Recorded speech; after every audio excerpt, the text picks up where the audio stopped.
Hey everyone, welcome to a brand new explainer. I'm absolutely thrilled to have you here. Today we're unpacking exactly how mastering timeless management fundamentals is your ultimate strategy for navigating the rapid and honestly sometimes chaotic organizational changes heading our way in 2026. If you're a focused learner looking to cut through all the noise and understand what truly drives success, well, you are in the exact right place. Okay, let's dive right into this. When the world gets noisier, fundamentals get louder. That right there is the core premise of our entire explainer today. The business landscape is shifting faster than ever before, but succeeding in an unpredictable AI-driven world doesn't mean desperately chasing every new tech fad that pops up on your feed. Ironically, it means returning to the absolute basics of human management. So here is our roadmap for today. We'll start with Section 1, the output equation. Then, mastering the one-on-one.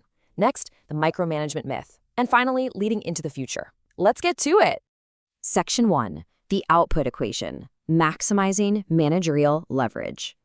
To really grasp the future of work, we've got to look back at the foundational principles laid out by Andy Grove during his legendary, transformative tenure as CEO of Intel. He defined managerial leverage as the principle that the output of a manager is the total output of the organizational units under their supervision or influence. Grove famously used a breakfast factory analogy to explain this. Think about a factory. The goal is to deliver a product at an acceptable quality, on time, and at the lowest possible cost, right? Well, for a manager, your true value isn't the raw amount of personal work you hammer out at your desk. Your value is precisely how you amplify your entire team's productivity. You are the multiplier. So, the crucial point here is making the distinction between outputs and outcomes, which builds beautifully on Marty Kagan's refinement of Grove's ideas. It is incredibly easy to fall into the trap of measuring busy work, the raw activities, tasks, and processes executed by your team. Those are just outputs. But the outcomes? The best managers don't just track activity, they track the actual results and the tangible value achieved by those activities. And checking out the evolution of objectives over time brilliantly illustrates how we actually measure those outcomes. Back in the 1950s, Peter Drucker introduced management by objectives. Fast forward to the 1970s, and Andy Grove invents OKRs, Objectives and Key Results at Intel. Grove's personal story is just wild. He survived the Holocaust, escaped communist Hungary, and arrived in America with zero money.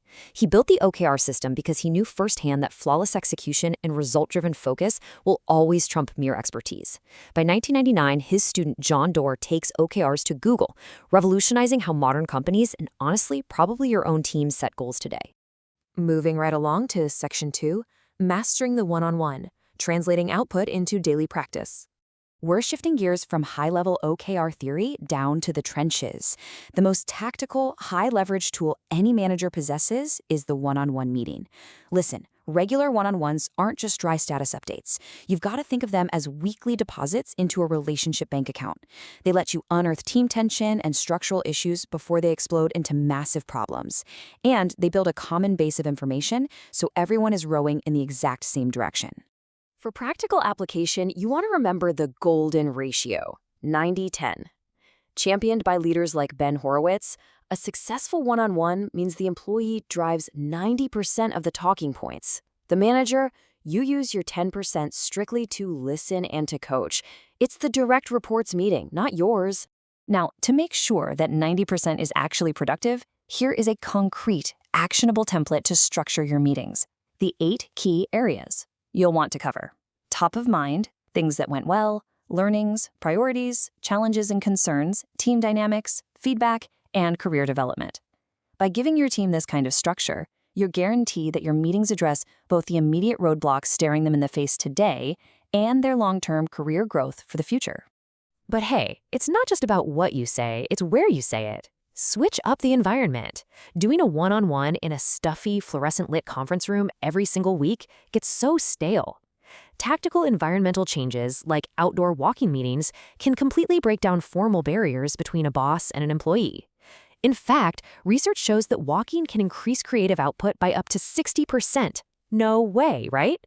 It's literally a game changer. Section 3. The micromanagement myth. Counterintuitive leadership truths. Okay. We're going to challenge the universal hatred of micromanagement in the workplace. Ben Horowitz states, micromanaging new executives is generally a good idea for a limited period of time.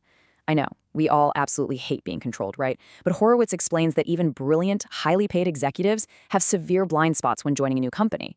They don't know your specific market, your unique culture, or your internal processes yet. Sometimes they even have a specific weakness, like a brilliant engineer who is just terrible at cross-functional communication. In these specific instances, micromanagement is actually required remedial training. This maps perfectly back to Andy Grove's brilliant concept of task-relevant maturity. Think about it.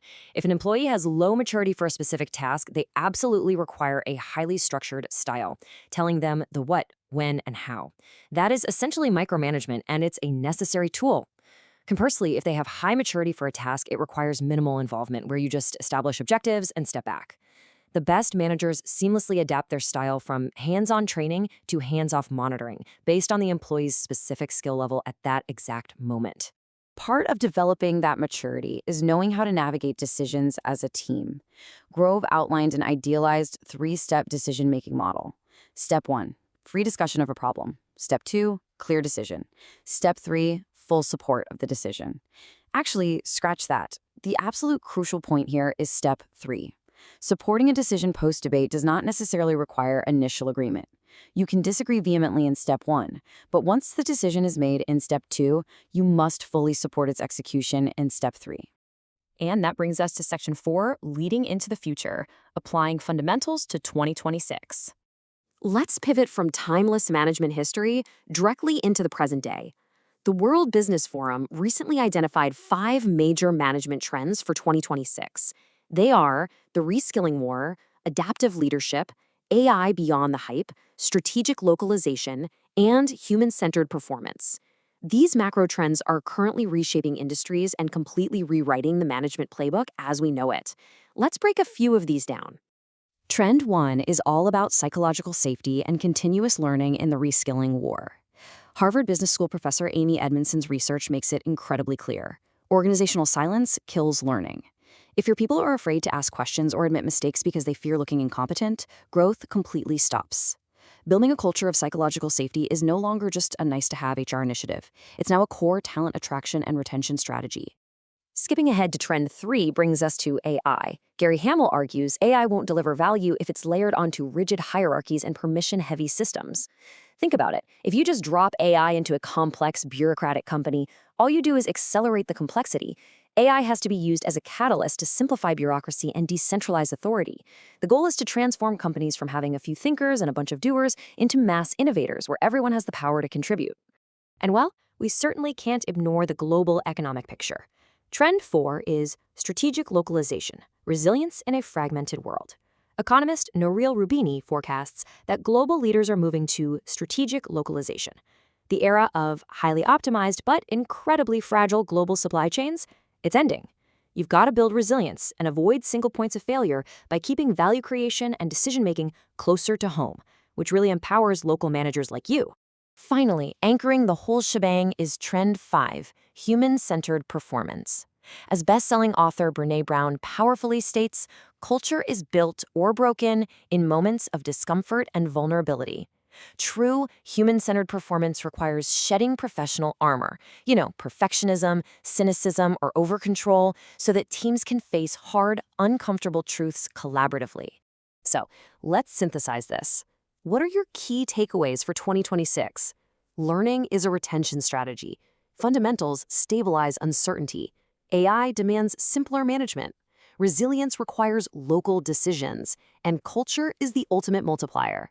Remember, speed without coherence just creates chaos. In volatile times, a return to these foundational principles, like OKRs, highly effective one-on-ones, and task-relevant maturity, is your absolute ultimate competitive advantage. Which leaves us with one final provocative question. How will you adapt?